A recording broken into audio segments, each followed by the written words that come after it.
Hi guys, how's it going? This is my third assignment for the semester, and because I've been doing a lot of explanations and genre with the three games that I did last week, they're what genre I had to explain what genres they were and what each of them meant and stuff, and a lot of them did blend a lot of more action heavy and RPG elements together. So for this week, my assignment was to play a game that had like a same feel of gameplay as the examples given were, say, Bitrunner or Rayman. I don't know neither of those, but it was also I could also play something similar, and I figured could play something that did evoke a lot of feelings of those classic 2D side-scrolling platformers. I played Super Meat Boy. I haven't played it in a couple years, and it is. I don't think I ever. And from what it looked like, I've never actually completely finished it all the way through.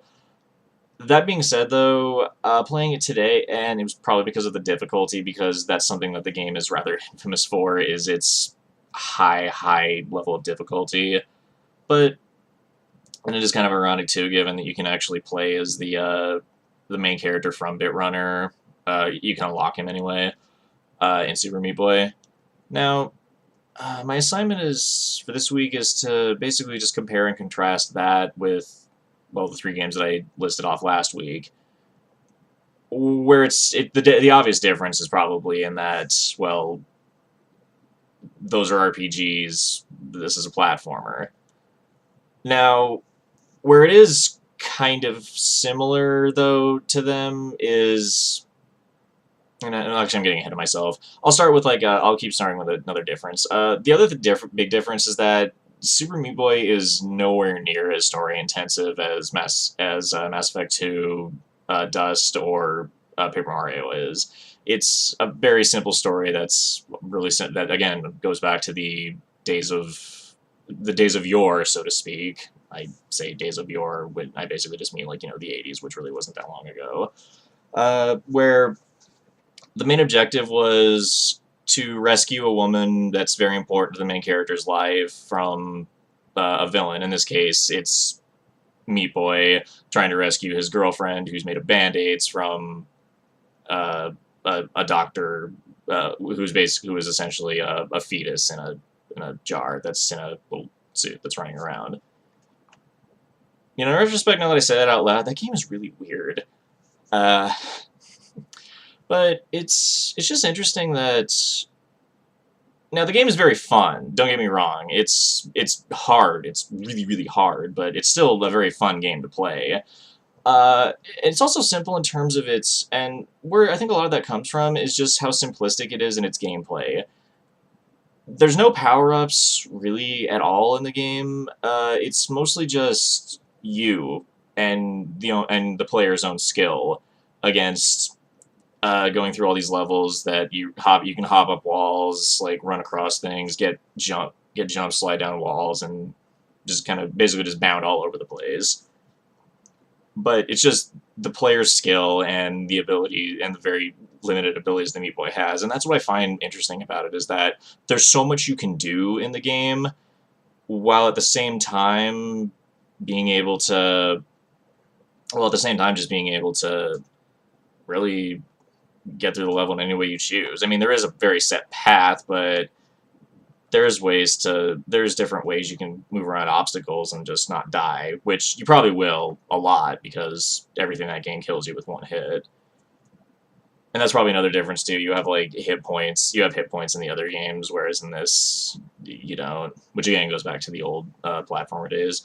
Now, where it is similar is probably in the level of is in the fact that it requires skill to play.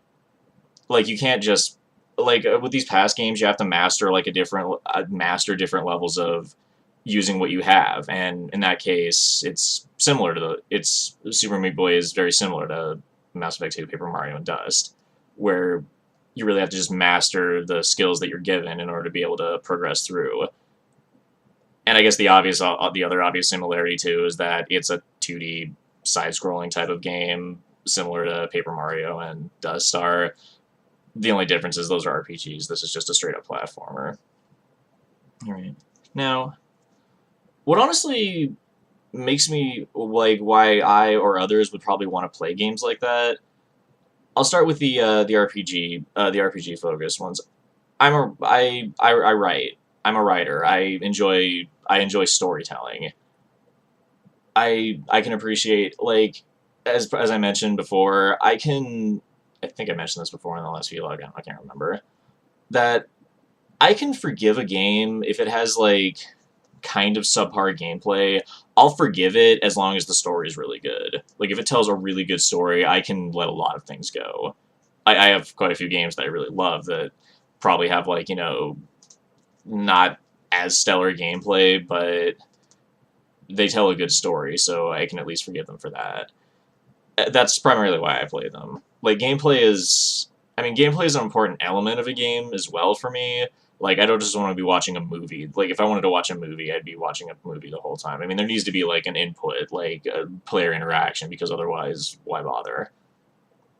That being said, though, platformers are really fun. Like, I have a lot of, like, old school platformers that I just love to play. Like, Yoshi's Island on the Super Nintendo is probably a big example of that, and also Super Mario World, because, well, really all the Super Mario games in general that are side-scrolling, that are platformers, are just really fun. Even the ones that aren't 2D, because, a platformer doesn't necessarily mean it has to be 2D. I mean, like, look at Crash Bandicoot, Super Mario 64, all those types.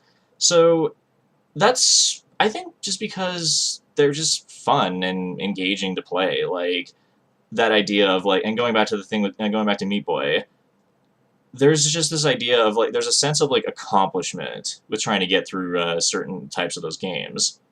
I mean, when you play through a level in Meat Boy, at the end of it, there's, like, it'll show you a replay, but it'll show, like, each time you went to go to play through the level, like, it'll show, like, the different lives that you used to go through the game.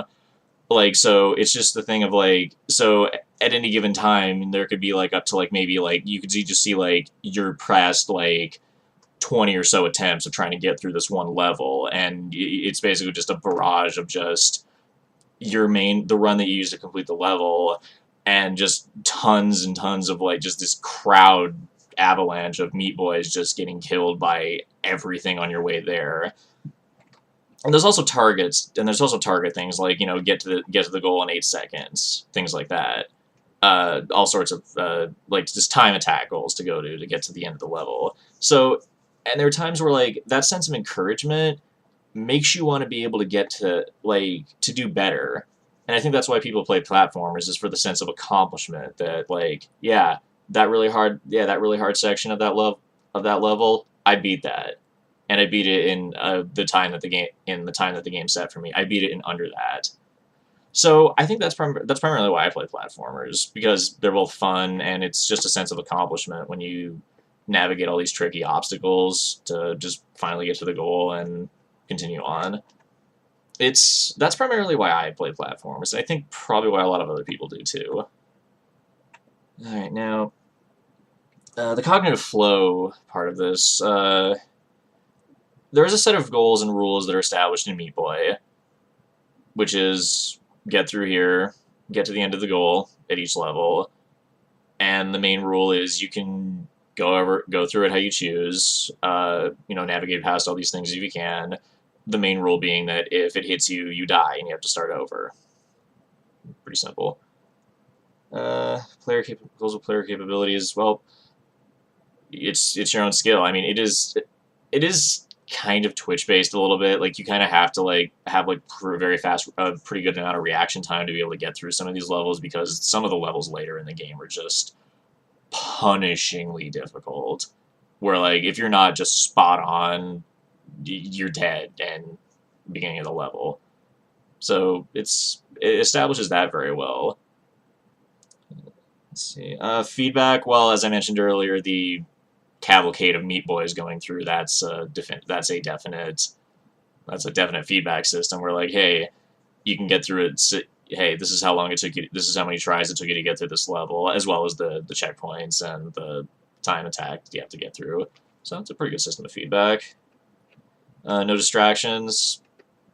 Yeah, the level designs are really simple. I mean, there is some stuff, there is some background things that you can look at, but really overall the level design and art style is just incredibly simple, so you don't really get distracted by anything when you're going through it. So coming together, that all creates a pretty good cognitive flow of you trying to get through the game. Alright, so I think that's everything. Yeah, I think that's everything. Alright, well, I hope you guys enjoy this kind of mildly rambly vlog. I tend to get kind of rambly and stuff. I'm a very wordy person overall, so I try to. I usually put a lot of thought into what I do, and sometimes it takes a little while. So I apologize that this is like nearly 11 minutes. But anyways, I will see you guys next week. Until then, have fun. Bye.